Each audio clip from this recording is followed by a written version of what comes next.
পর্যাপ্ত খাবার নেই, ত্রাণ শিবিরের বাইরে লম্বা লাইন। একটু বেচাল হলেই ধেয়ে আসছে একের পর এক গুলি। সেই গুলি কারো মাথায়, কারো পায়ে, আবার কারোর বুকের এফোর ওফর করে দিচ্ছে। এমন ছবি গাজায়। তার সঙ্গে জুড়েছে তীব্র খাদ্য সংকট এবং অপুষ্টি।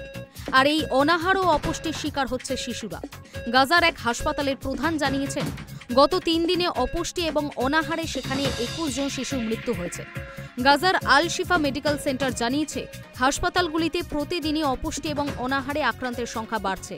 সেই সংখ্যা যথেষ্ট উদ্বেগজনক বলেই ব্যাখ্যা করা হচ্ছে।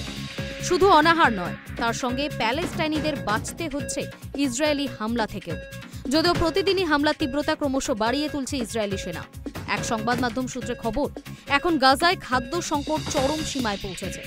20 লক্ষেরও বেশি গাজাবাসী খাদ্য এবং জীবন ধারণের জন্য ন্যূনতম প্রয়োজনীয় জিনিসের অভাবে হাহাকার করছেন।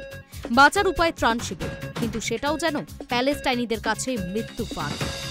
গাজায় পরিচালিত ইসরায়েল সমর্থিত ত্রাণ বিতরণকারী সংগঠন গাজা হিউম্যানিটেরিয়ান ফাউন্ডেশন নিয়েও প্রশ্নের অন্ত নেই।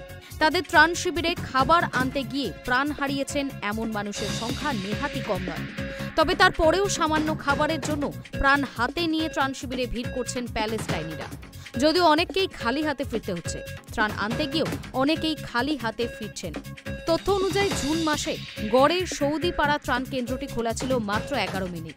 আর এই সময়ের মধ্যেই ত্রাণ সংগ্রহ করতে হয়। ফলে স্বভাবতই হুড়োহুড়ি পড়ে যায়। তার ফলে ঘটে পদস্পৃষ্টের মতো ঘটনা। একটা বাক্সের জন্য শয়ে শয়ে লোক ঝাঁপিয়ে পড়েন। কে আগে নিতে পারবেন তারই জন্য এত প্রতিযোগিতা। আর তাতেই প্রাণ হারান অনেকে। হাজার মৃত্যু ভয় থাকলেও প্রাণ হাতে নিয়ে সন্তানদের জন্য খাবার নিয়ে যাওয়ার জন্য আসতে হয় ত্রাণ শিবিরে। বিভিন্ন মহলের দাবি, গাজায় যে ত্রাণ পৌঁছেছে তা অপর্যাপ্ত। Hi news network.